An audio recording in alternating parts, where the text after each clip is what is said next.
Hello friends and a very warm welcome to all of you all. This is Anchal and I welcome you all in this very important and very fruitful session. Reason being examination से पहले आपको अगर ये पता चल जाए, क्योंकि देखो 10 तारीख का पेपर तो हो चुका है बच्चों का, अब बात है 12 तारीख की जो पेपर होने वाला है। सबसे पहला इंपॉर्टेंट कॉम्पोजिशन ये कहता है कि पेपर में क्या क्या आया हुआ है आपके, दैट इज वेरी इंपॉर्टेंट कि फर्स्ट शिफ्ट में आपके पहले दिन जो पेपर हुआ है उसमें हमें क्या क्या देखने को मिला है। ठीक है, तो ओवरऑल अगर बात करें क्या क्या देखने को मिला है, पेपर आपका बहुत ज्यादा डिफिकल्ट नहीं था। हम बार बार कह रहे थे आपसे इजी टू मॉडरेट लेवल का आएगा, लेकिन एक अच्छी चीज ये हुई है कि मैक्सिमम वो सब चीजें आई हैं जो आपने लास्ट एक हफ्ते के बीच में सॉल्व करी है ना।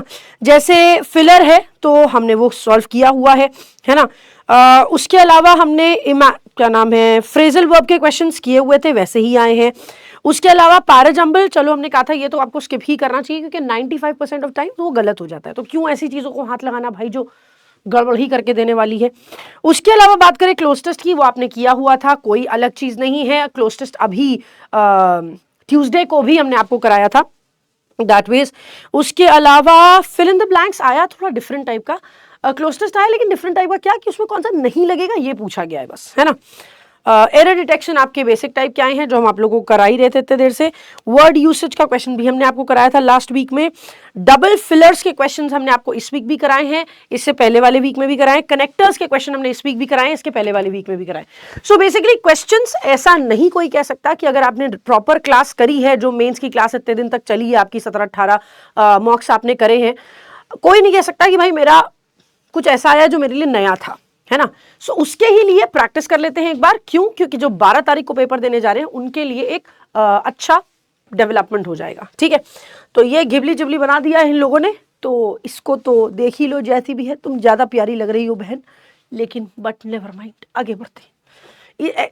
ऐसे होते तो तुम लोग ना डरते ना फिर हमसे, है ना। तो हम ऐसे ही ठीक है फिर, आओ चलो।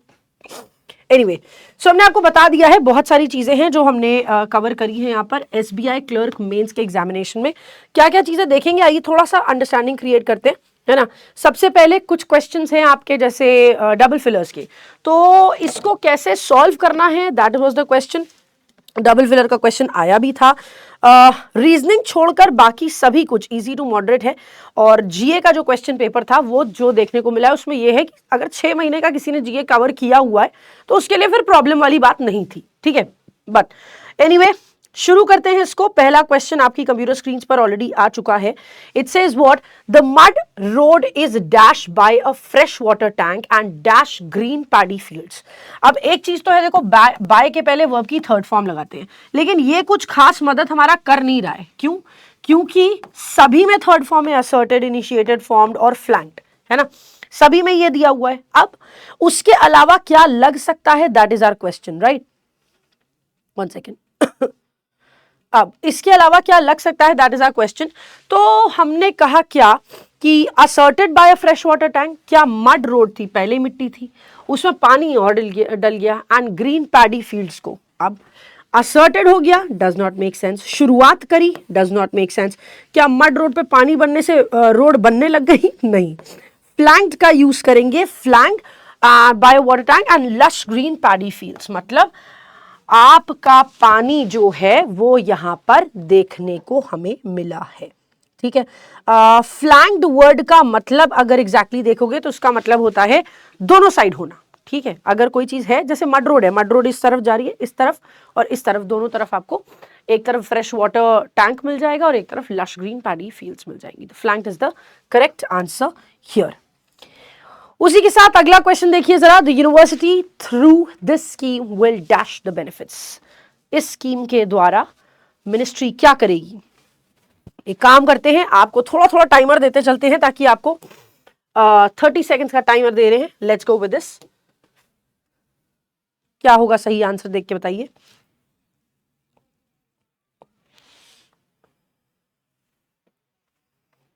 Come on guys.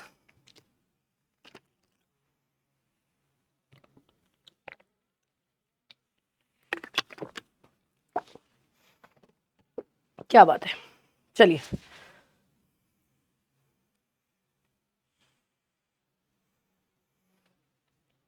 ओके, चलो भाई देखते हैं जरा, हमने कहा the university through this scheme will dash, the university scheme के द्वारा बेनिफिट्स ऑफ इक्विटी, एक्सेस और क्वालिटी को क्या करेगी, एक्सीलेंस के साथ लेटर और स्पिरिट दोनों में, मतलब बोलने में भी और अपने एक्शंस में भी दिखाएगी, to the dash weak students, किस तरह के, distribute the benefits, resolve the benefits. Benefits को रिजॉल्व क्यों करोगे, रिजॉल्व का मतलब क्या होता है, चीजों को ठीक करना।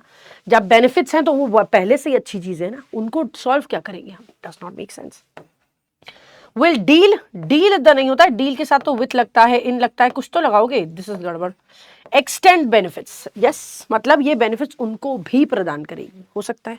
बेनिफिट्स को डिस्ट्रीब्यूट करने वाला कुछ नहीं है, क्योंकि एक्सेस, क्वालिटी और इक्विटी की बात कर रहे हैं, तो बेनिफिट्स ये उनको देंगी जो कि फाइनेंशियली वीक स्टूडेंट्स हैं। तो बेनिफिट्स तभी दे पाओगे जब वो पैसे से अफोर्ड नहीं कर पा रहे हैं, ठीक है।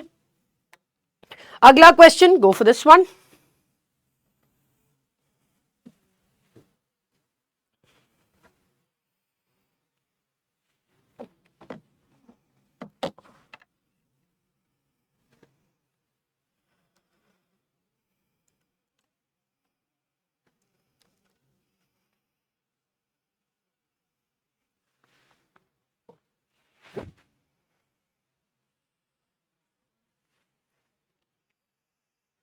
Okay guys, let's have a look at this. देखते हैं जरा यहां क्या है। हमने कहा chaotic traffic has become the dash of the daytime at central junctions in Puducherry thanks to bad traffic management, dash posting of police personnel and a disregard of rules by motorists and vehicle owners। पूरा sentence negative है, सब गलत गलत दिया है ना। कह रहे हैं chaotic traffic है, मतलब कि एकदम, एक तो ट्रैफिक ऊपर से भसड़ मची हुई है, ना कोई इधर वाला इधर जा पा रहा है, ना इधर वाला इधर जा रहा है, एक दूसरे में लड़े जा रहे हैं सब, ऐसा है ना। तो chaotic traffic has become the dash, क्या हो गया, has become the dynamics, does not make sense। diabolical का मतलब होता है जो चीज evil से रिलेटेड है, ये तो नहीं लगा सकते। वैसे भी द और ऑफ के बीच में हमें नाउन चाहिए। diabolical is an adjective जिसका मतलब होता है डेविल से रिलेटेड, सो ये भी गलत हो गया। Has become the order of the day time, ये हो सकता है। एक्सेस नहीं बना है, डे टाइम का अटेंशन भी नहीं आना है, ऑर्डर मतलब कि ये चीज तो ऐसे ही होने लग गई है। तो कियोटिक ट्रैफिक जो हमें देखने को मिल रहा है वो ऑर्डर बन चुका है डे टाइम का सेंट्रल जंक्शंस पे, क्योंकि ट्रैफिक मैनेजमेंट अच्छा नहीं है, बेकार है। पोस्टिंग पुलिस की इनएडिक्वेट है, मतलब कि जितनी होनी चाहिए उतनी है नहीं, जिसकी वजह से एक तो ट्रैफिक लग रहा है प्लस लोग वहां पे रोड रेज भी कर रहे हैं, ऐसा, ठीक है, केओस क्रिएट हो रहा है। सो इनएडिक्वेट पुलिस की पोस्टिंग, पुलिस पर्सनल की पोस्टिंग है। रूल्स को मोटरिस्ट और व्हीकल ओनर्स मानते नहीं है, सो ऑप्शन नंबर सी आपका परफेक्ट आंसर होगा मेरे दोस्तों, ठीक है। आ जाओ अगले क्वेश्चन देखते हैं फिर। Okay, now we gonna change the pattern.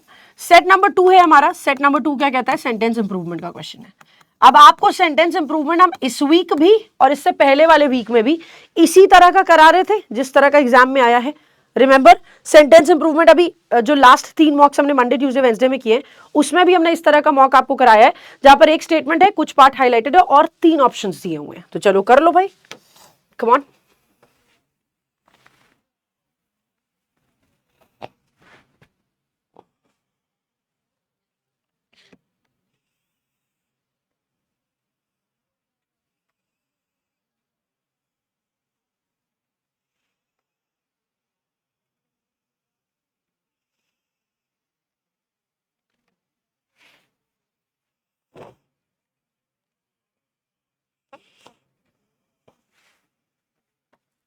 Okay, and your timer is over, let's have a look at this.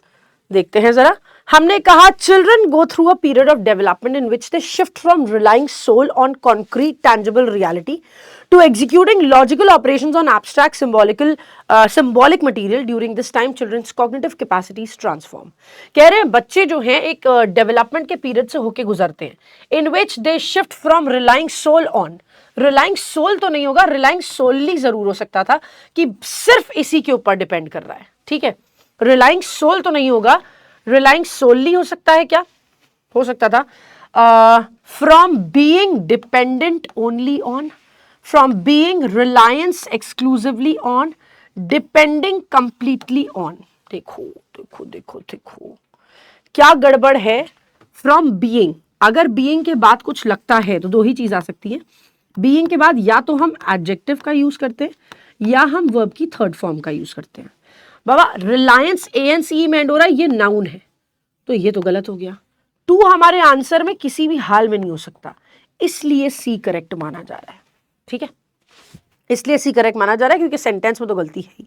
तो हम कह रहे हैं फ्रॉम बीइंग डिपेंडेंट, ये आपका एडजेक्टिव है, और फ्रॉम के बाद ING फॉर्म आएगा ही क्योंकि प्रेपोजिशन के बाद लगता ही है, सो ये दोनों करेक्ट मान लिए जाएंगे। ठीक है, तो 1 और 3 के साथ जाएंगे।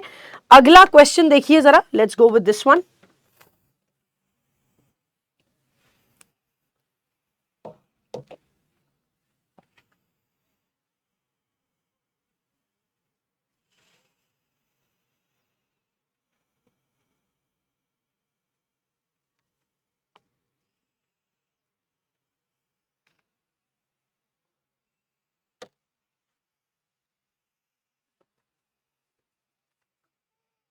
Okay, let's go. चलिए देखते हैं।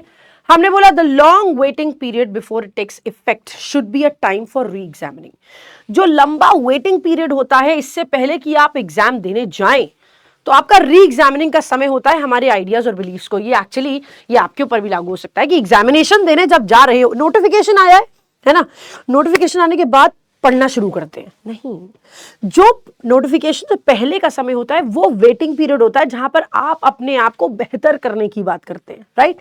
So we go with the long waiting period before it takes effect should be a time for re examining our ideas and beliefs about when the electoral presence of women might. ये समय है क्या करने का, about ideas and beliefs on how the electoral presence of women might translate हो सकता है, on ideas and beliefs about how the electoral presence of women might make sense.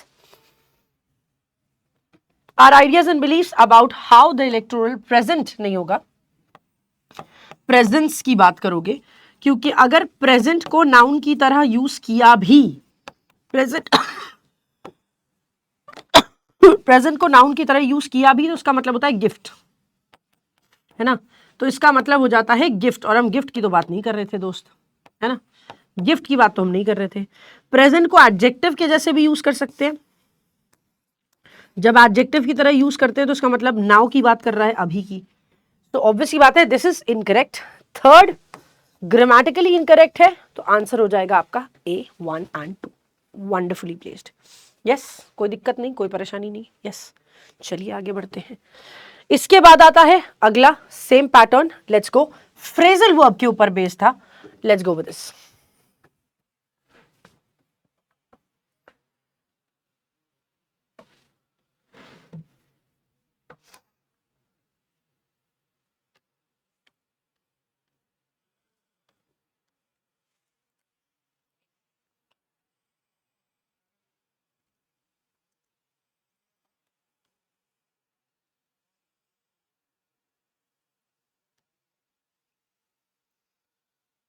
Okay, let's have a look at this.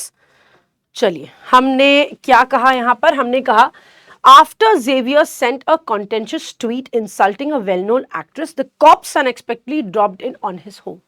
हो सकता है drop in का मतलब होता है अचानक से आ जाना, तो अचानक से आ जाना इज एब्सोल्युटली करेक्ट, है कि नहीं।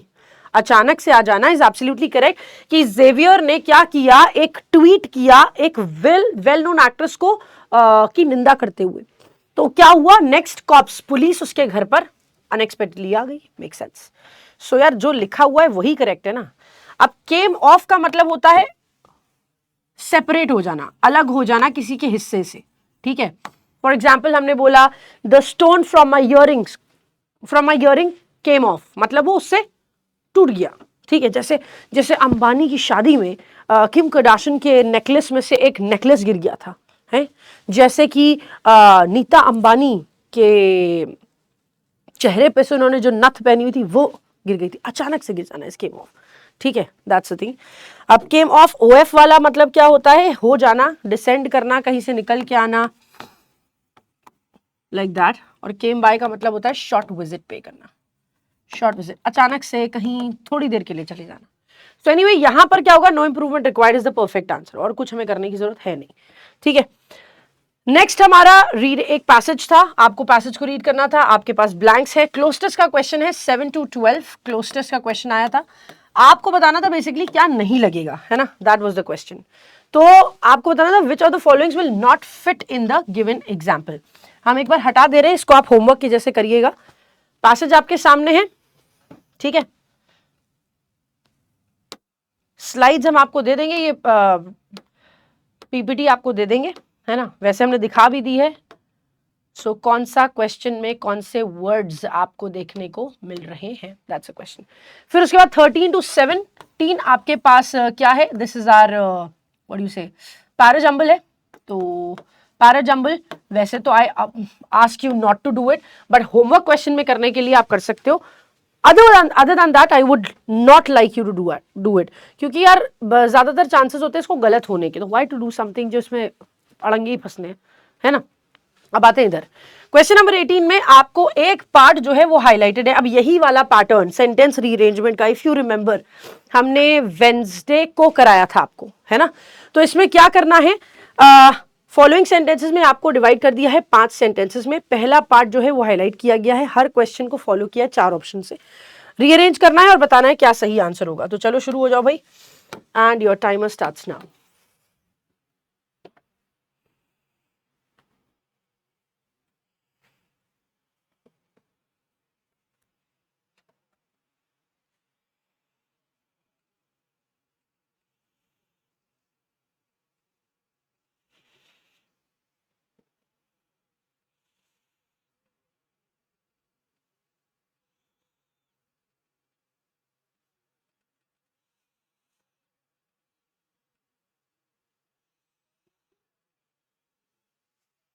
देखो जो सेकंड शिफ्ट में आया था उसमें मिसस्पेल्ड के भी क्वेश्चंस आए हैं, है ना।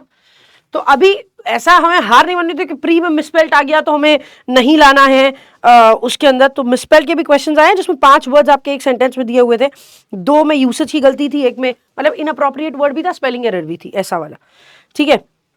एरर डिटेक्शन का पैटर्न थोड़ा डिफरेंट आया था, एक पार्ट फिक्स करा था, 2 पार्ट में एरर थी, वो निकालना था। सो आपने किया हुआ है, ऐसा नहीं कि नहीं किया है ना।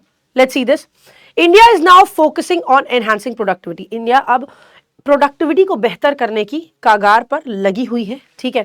And buyers a unified national market to optimize bringing diversity to countries agri food system, making post harvest management robust and giving farmers को क्या देगा बताओ।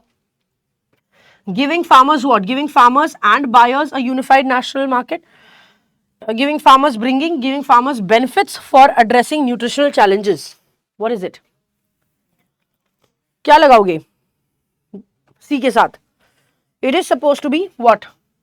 फार्मर्स और बायर्स को दोनों को एक यूनिफाइड नेशनल मार्केट मिल रही है ताकि वो ऑप्टिमाइज कर सके। तो ये कंफर्म है कि सी और ए साथ में आएगा, सी ए साथ में आएगा, सी ए साथ में आएगा, ठीक है। सी ए डी रादर साथ में आएगा, ये पूरा ही पता है हमको, ठीक। Buyers unified market to optimize क्या? बेनिफिट्स को जो एड्रेस कर रहे हैं न्यूट्रिशनल चैलेंजेस को। एंड से आप सेंटेंस को एंड नहीं कर सकते, तो आपका आंसर बहुत क्लियर था, which is and bringing diversity to countries agri food systems को हम यूज करेंगे। बहुत क्लियरली हमको आंसर पता चल गया है ना। Next question same pattern, go for this one.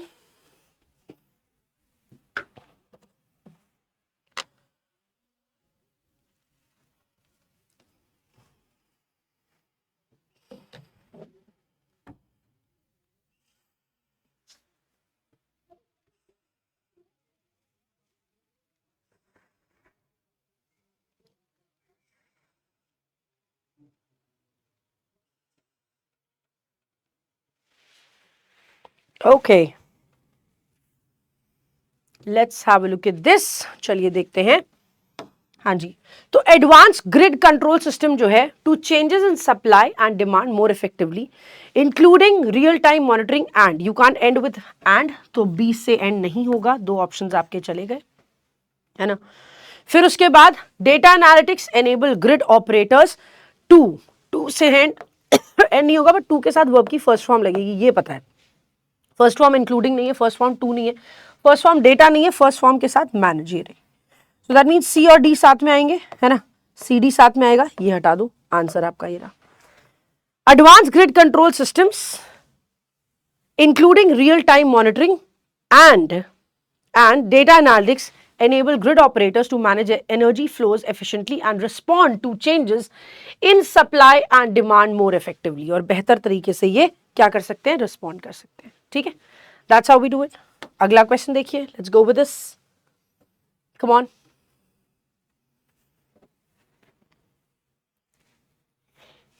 चलो इसको आप होमवर्क क्वेश्चन की तरफ करना. ठीक है, let's do this.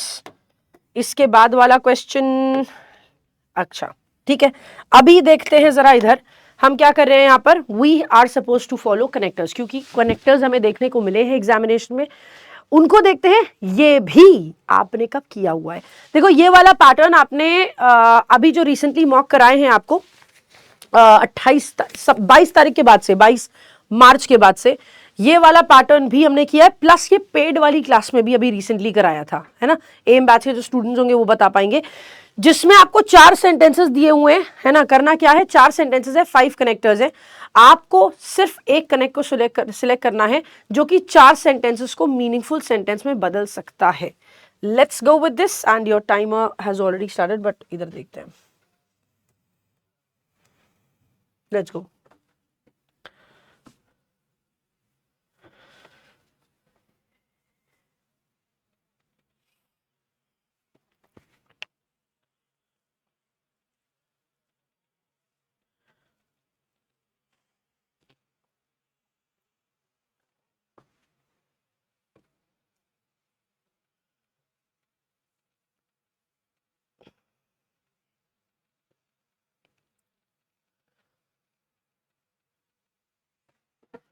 Okay, now देखो इसमें बेसिकली होता क्या है ना, 2-2 सेंटेंसेस को हमें जोड़ना होता है.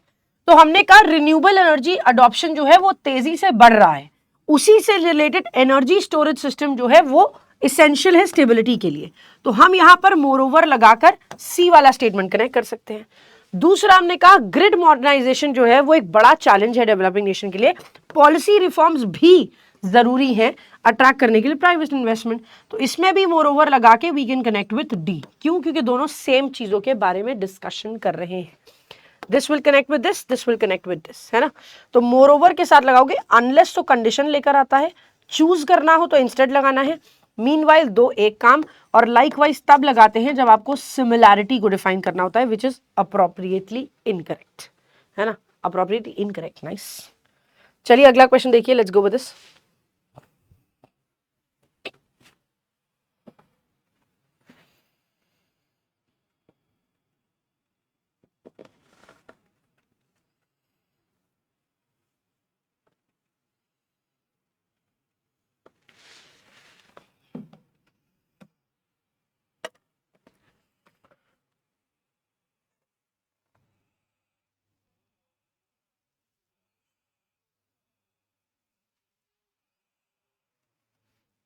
ओके, चलिए जरा इसको भी देखें क्या है. यहां पर हमने कहा आर्टिफिशियल इंटेलिजेंस रेवोल्यूशनाइज कर दिया हेल्थ केयर डायग्नोस्टिक को, ठीक है, नो प्रॉब्लम.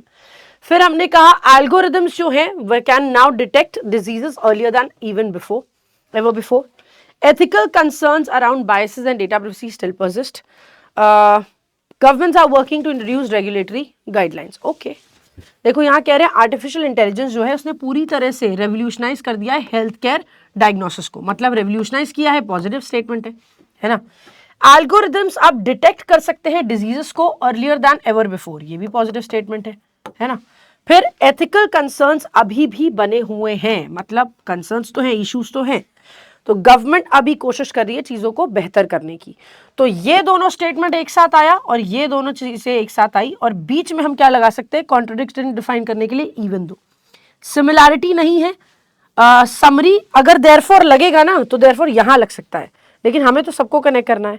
डिस्पाइट नहीं लगाओगे, और कॉन्सिक्वेंटली साथ साथ की बात करता है, तो even though would be the perfect answer कि आर्टिफिशियल इंटेलिजेंस रेवोल्यूशनाइज कर चुका है, बहुत तेजी से बदल चुका है हेल्थ केयर डायग्नोस्टिक को.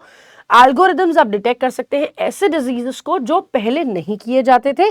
इसके बावजूद एथिकल कंसर्न्स अभी भी बने हुए हैं बायसेस के चलते, और गवर्नमेंट्स अपने काम को इंट्रोड्यूस कर सकती है, कुछ काम करके कुछ अच्छे गाइडलाइंस को इंट्रोड्यूस कर सकती है इससे रिलेटेड. चलिए अगला question same pattern, go for this one. एक मिनट रुक जाना जरा। चलिए जरा इसको देखिए।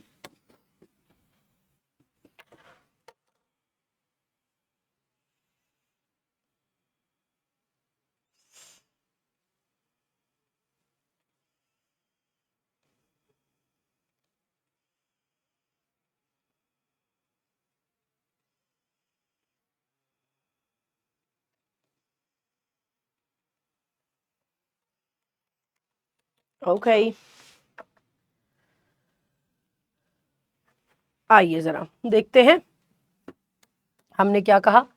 क्वेश्चंस जो हैं वो दिए हुए वही सेम चीज कर रहे हैं। पहला है अर्बन पॉपुलेशंस रैपिडली एक्सपैंड कर रही है, बहुत तेजी से बढ़ रही है, ठीक है। ट्रांसपोर्टेशन इंफ्रास्ट्रक्चर अब प्रेशर में आ गया है।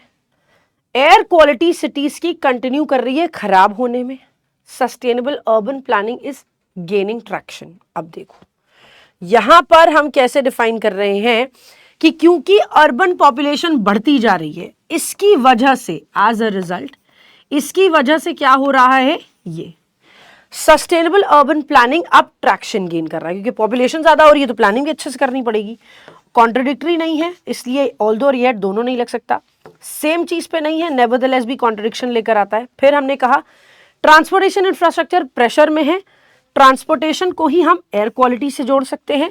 ट्रांसपोर्टेशन इंफ्रास्ट्रक्चर प्रेशर में है एज अ रिजल्ट जिसके चलते एयर क्वालिटी सिटी में अभी भी बर्बाद हो रही है, डेटेरियोरेट कर रही है, राइट जिसकी वजह से एज अ रिजल्ट, है ना। सो ऑप्शन नंबर डी आपका करेक्ट आंसर है यहाँ पर भी। Let's go with the next one. अब देखो अगला question. Okay now what do we have to say. यहां पर गिवन सेंटेंसेस में 1 2 3 may have errors in them. Choose the sentences that have errors in them. If there is no error in the given sentence, choose all are correct. तो देखिए कहां पर गलती है आपको ये सिलेक्ट करना है। I am going to give you 45 seconds, थोड़ा ध्यान से देखकर तब आंसर करना।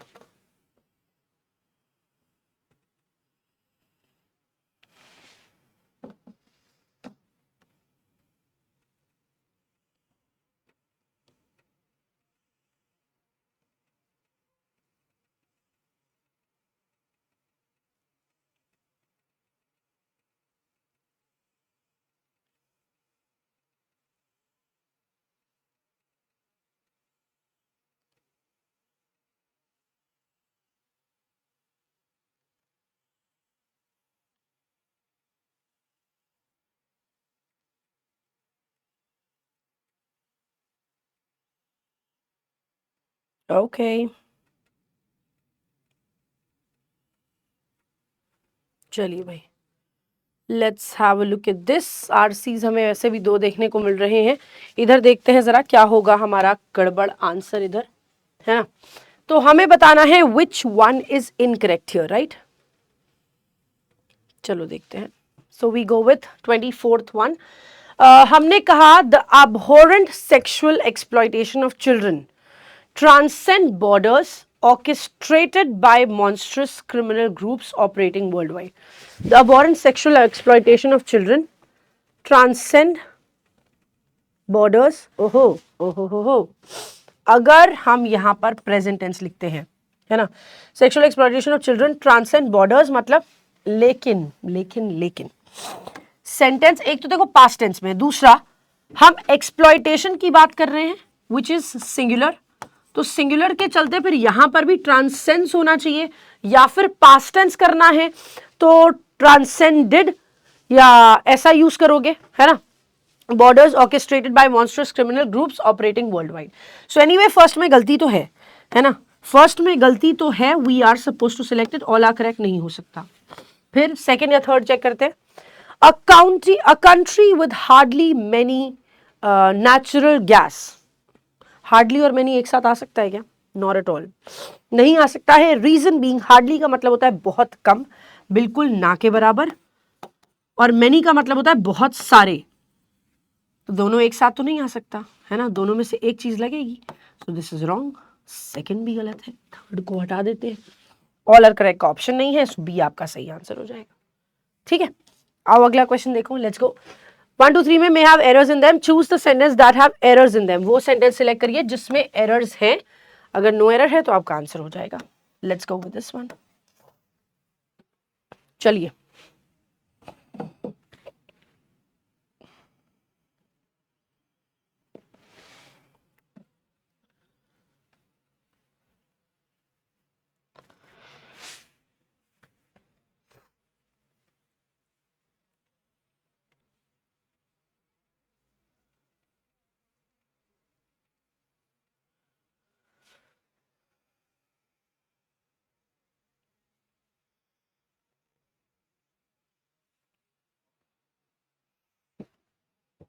Okay guys, let's have a look at this. चलिए देखते हैं। हमने कहा India must exert diplomats pressure नहीं होता है, डिप्लोमैटिक प्रेशर होगा कि इंडिया को डिप्लोमैटिक प्रेशर डालना चाहिए यूके पे with the aim of getting these antiquities back irrespective of the circumstances under which they were appropriated. appropriated का मतलब देखो यहाँ पे क्या है, जबरदस्ती छीन लेना। तो जो जबरदस्ती छीन के लेके गए थे, अब चीजों को वापस आ जाना चाहिए। 1 में गलती है तो हम, ओहो, आंसर तो हमें मिल गया, वेरी गुड। सेकंड भी चेक कर लेते हैं एक बार क्योंकि 1 और किसी में दिया नहीं हुआ है। Upgrading and promoting quality consciousness in every walks of life. देखो, एवरी के जस्ट बाद, each, every, either, neither, any, none के जस्ट बाद अगर नाउन लगाते हैं ना, तो वो प्लूरल फॉर्म में नहीं होता। Every walk of life is crucial for progress in the survival of all species on the planet. तो सेकंड में भी गलती है हमारे, ठीक है। अगला क्वेश्चन देखिए, let's go with this one, same thing. 3 statements are given which may or may not contain an error in the parts. Identify the statements that contain an error. Also point out the part that has an error. तो जिस part में गलती है वो भी बताइए और क्या गलती है वो भी बताइए, मतलब कौन से पार्ट में गलती है ये।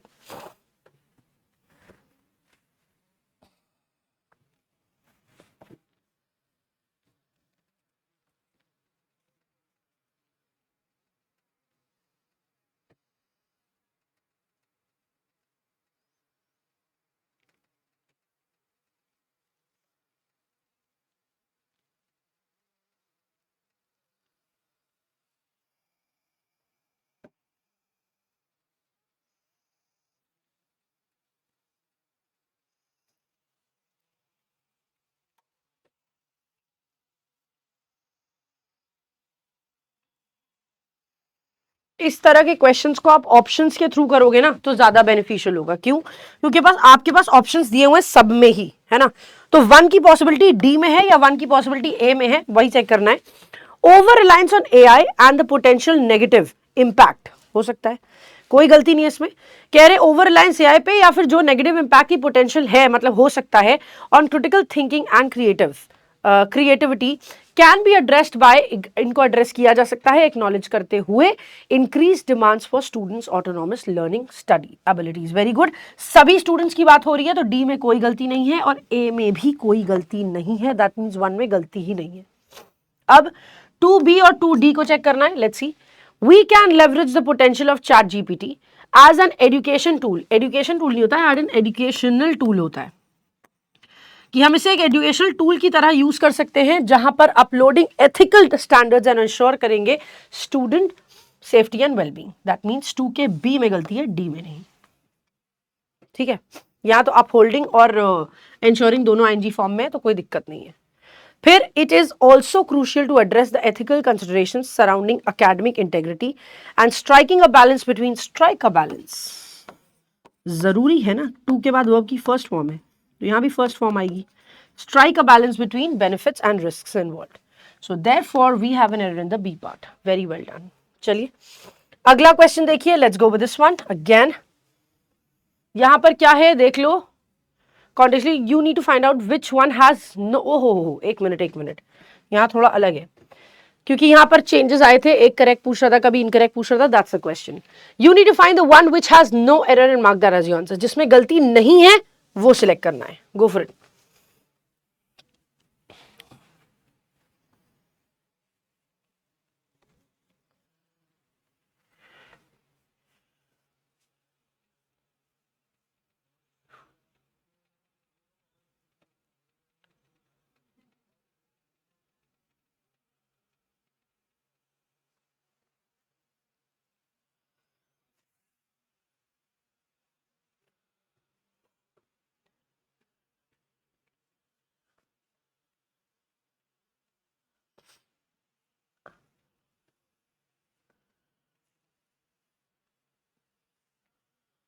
ओके, ऑप्शंस में थोड़ी सी गड़बड़ लग रही है मेरे को, है ना?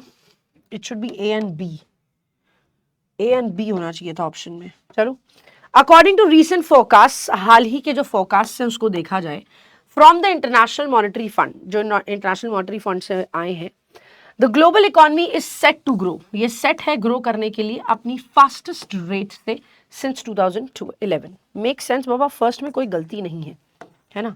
फर्स्ट में गलती नहीं है, so this could be your answer.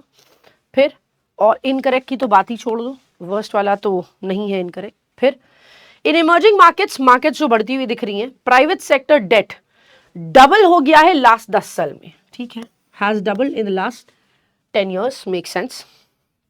फिर as the global economy recovers या रिकवर्ड होगा, जब ग्लोबल इकोनॉमी रिकवर कर गई थी 2008 के फाइनेंशियल क्राइसिस से, जो कि primary brought on by increase leverage, additional debt has been added. So यहां पर ए और बी में कोई गलती नहीं देखने को मिली है, ठीक है। अब नेक्स्ट क्वेश्चन है आपका आखिरी question, let's go with this one. बताइए जरा क्या होगा।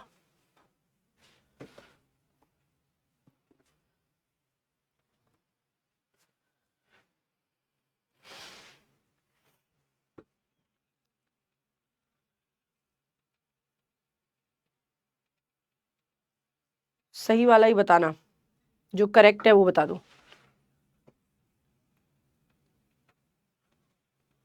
The correct one, no error वाला।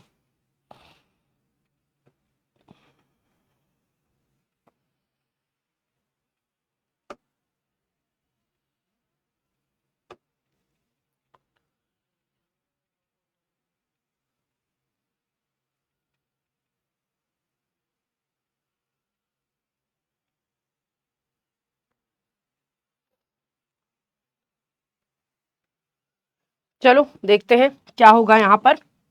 Let's see. No method, okay last से शुरू करते हैं। The laboratory of chemistry is not only equipped with all state of the art instruments but also with outstanding chemists. What is it? Correct है या सही है? सही लग रहा है ना? लैबोरेटरी जो केमिस्ट्री की है वो ना सिर्फ सारे के सारे बेहतरीन क्या नाम है इंस्ट्रूमेंट से भरा हुआ है, बल्कि आउटस्टैंडिंग केमिस्ट भी है उनके पास। वन में कोई गलती नहीं है ना?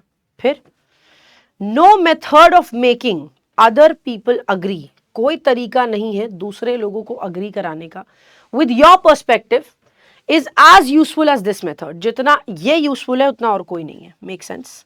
फिर Shivam was about to tell his teacher the truth when his friend interrupted him. Was about to tell the truth to his teacher होगा ना, अपने टीचर को बताने जा रहा है। बता क्या रहा है, that should be the thing. Tell the truth, tell के बाद क्या आएगा आपका ऑब्जेक्ट जिसको बताने जा रहा है, और जिसको बता रहा है वो टू के साथ आता है। सो वन में गलती है, we go with C as your answer, the correct ones, ठीक है।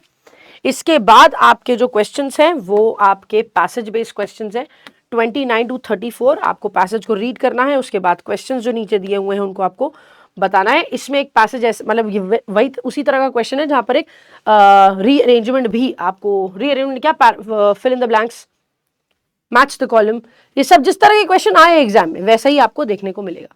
फिर 35 to 40 भी एक पैसेज है जिसमें छोटू सा पैसेज है, क्योंकि हमें देखने को मिला है इस बार। लास्ट में आपको आंसर्स दे दिए गए हैं, तो एक ये वाली फाइल हम शेयर भी कर देंगे ताकि आप इसको सॉल्व भी कर सको। तो जितने होमवर्क क्वेश्चंस दिए हैं पहले सॉल्व कर लेना, उसके बाद अपना आंसर चेक कर लेना, ठीक है। That's all for today guys, thank you so much. मिलते हैं अब आपसे नेक्स्ट सेशन में, तब तक अपना ख्याल रखिए, और कल जिनका पेपर है ऑल द वेरी बेस्ट, अच्छे से एग्जाम दीजिएगा, कोई दिक्कत कोई परेशानी नहीं है। जो 12th को पेपर देने जा रहे हैं उन सभी के लिए बहुत बहुत शुभकामनाएं। Thank you so much guys, bye bye, take care, see you.